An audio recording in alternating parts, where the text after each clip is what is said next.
जी नमस्कार साथियों, स्वागत है आप सभी का रोनेखा स्टडी पे। और काफ़ी लोग बात कर रहे हैं D triple S B exam के बारे में। ये जो पीआरटी का एग्ज़ाम हुआ था फैब मार्च और अप्रैल में, तो अब उसका आंसर की आया है और आंसर की इतना अनोखा आंसर की आया है कि क्या ही बोला जाए उसके बारे में। तो चलिए शुरू करते हैं अपने वीडियो को, और वीडियो में लास्ट तक बने रहिएगा कि काफ़ी अच्छे तरीके से मैं पूरा पैटर्न बना कर लाया हूँ इस वीडियो में। और ये सारी चीज़ें हम लोग बात करेंगे कि इसके बारे में हम लोग एक एक चीज़ जानेंगे कि क्या क्या होने वाला है इस एग्ज़ाम के रिज़ल्ट के अब प्रोसेस में। तो अटेंडेंस ट्रेंड से लेकर रिज़ल्ट डेट बोनस मार्क्स वगैरह सबके बारे में हम लोग आज बात करने वाले हैं। साथ ही मैं बता दूं कि जो आंसर की आप लोगों का आया है उस आंसर की से आप लोग अपना चाहे तो आंसर नहीं मिला सकते हैं, क्योंकि वो आंसर की इतना गज़ब का दिए हैं ये लोग कि आपने उसमें क्या मार्क किया था वो तो दिखा ही नहीं रहा है। अगर आप लोगों को याद हो कि आपने आंसर क्या मार्क किया है, जो कि 100% पॉसिबल नहीं है, तो आप लोग मिला सकते हैं। बाकी रही बात attendance trend, cut off prediction, safe score, result date और बोनस मार्क्स वगैरह वगैरह बारे में, तो वो चलिए हम लोग इस वीडियो में अभी अब चर्चा करने वाले हैं। तो अगर अटेंडेंस ट्रेंड की बात हम लोग कर लें तो पूरा जो एग्ज़ाम हुआ है, एग्ज़ाम ओवरव्यू देखा जाए तो टोटल 26 शिफ्ट में ये एग्ज़ाम हुआ है, जिसमें अगर मैं एप्लीकेंट्स की बात कर लूँ तो वो था 1,76,410। ये यहाँ पे टोटल एप्लीकेंट्स थे, ठीक है। वहीं अगर टोटल अपीयर्ड के बारे में हम बात करें तो 83,491 अपीयर्ड हुए। यानी जो परसेंटेज रहा है अटेंडेंस का, यानी जो एग्ज़ाम दिए हैं अपीयर्ड परसेंटेज रहा है वो 47.33% बस रहा है। और वैकेंसी कितनी है तो 1180 वैकेंसी है। तो ये रहा है पूरा इस एग्ज़ाम का ट्रेंड, जो अटेंडेंस ट्रेंड रहा है या एग्ज़ाम ओवरव्यू बोल लीजिए, तो ये यही रहा है इसमें। तो आप लोग समझ लिए होंगे यहाँ पे कि 52.66% जो कैंडिडेट्स थे वो एग्ज़ाम छोड़ दिए हैं।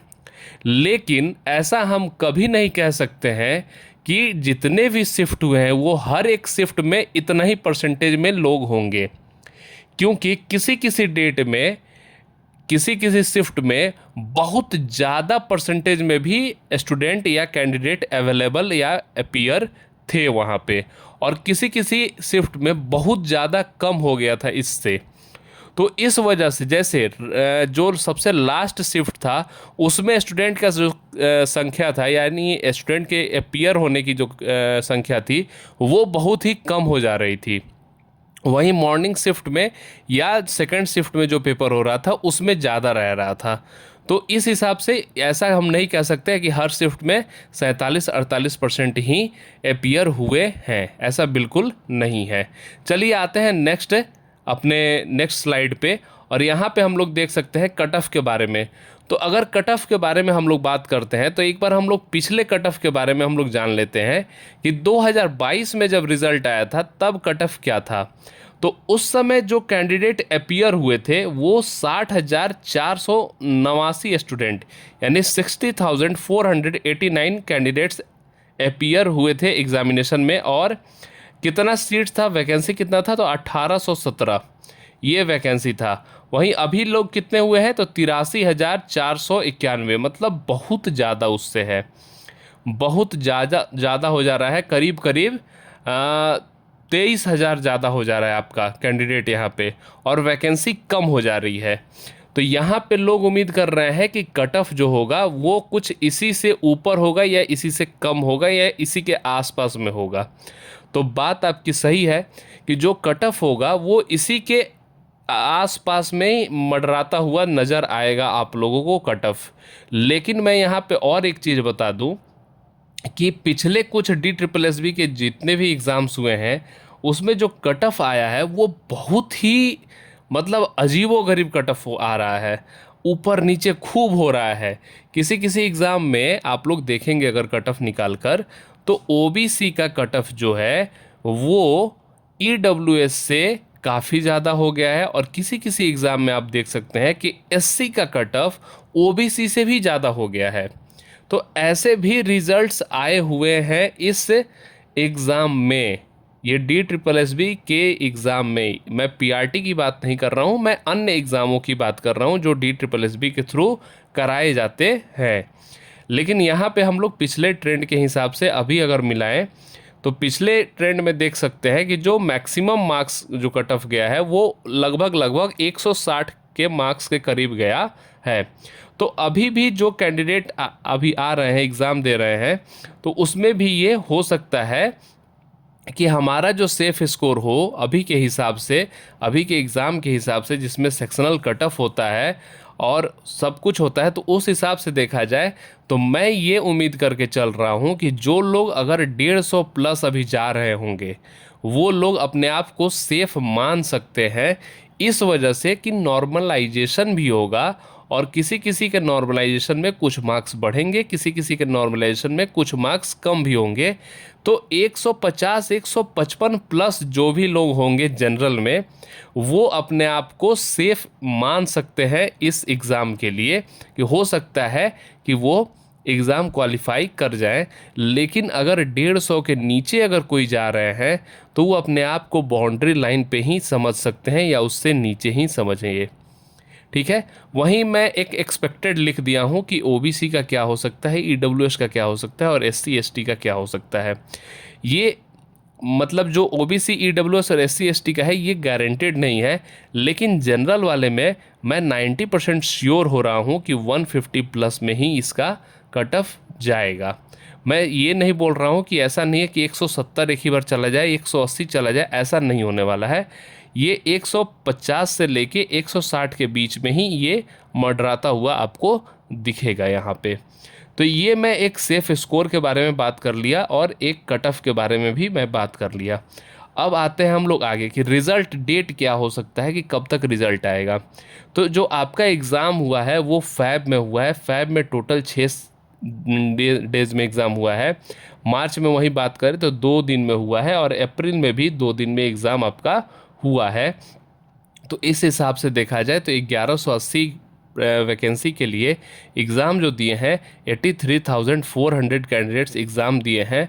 और इस हिसाब से जब रिज़ल्ट वगैरह की जो प्रोसेस हो रही है उसमें थोड़ा टाइम लगेगा। और DSSB तो अपने लिए बहुत ही फेमस है लेट प्रोसेस करने के लिए। तो खैर DSSB के बारे में मतलब ज़्यादा कुछ हम लोग चर्चा ना करके अगर उम्मीद कर सकते हैं तो मई लास्ट और जून के फर्स्ट वीक तक हम ये उम्मीद कर सकते हैं कि रिज़ल्ट आपका उस समय तक आ जाएगा। तो ये हम लोग अंदाज़ा एक लगा रहे हैं, लेकिन ऐसा कोई गारंटी नहीं है। DSSB साल 1.5 साल भी लगाने में माहिर है। तो आपको रिज़ल्ट के लिए ज़्यादा दिन भी वेट करना पड़ सकता है। ये चीज़ आप लोग, मतलब मैं कोई नहीं होता हूँ जो एकदम गारंटी बोल सकता हूँ, बट अभी तक DSSB PRT एग्ज़ाम से रिलेटेड जितनी भी बातें मैं अपने YouTube पे शेयर किया हूँ वो लगभग सही होते गई हैं। आप लोग मेरे पुराने वीडियोज़ उठा के आप लोग देख सकते हैं कि पूरे YouTube पे मैं लगभग चीज़ें आप लोगों को सही बताता गया हूँ। और इसीलिए मेरे वीडियोज़ पे बहुत सारे मतलब आप लोगों की तरफ से वो रिस्पांस भी मिलता आ रहा था मुझे। तो अभी मैं रिज़ल्ट डेट के बारे में अगर जो भी बोल सकता हूँ एक्सपेक्टेड ही बोल सकता हूँ।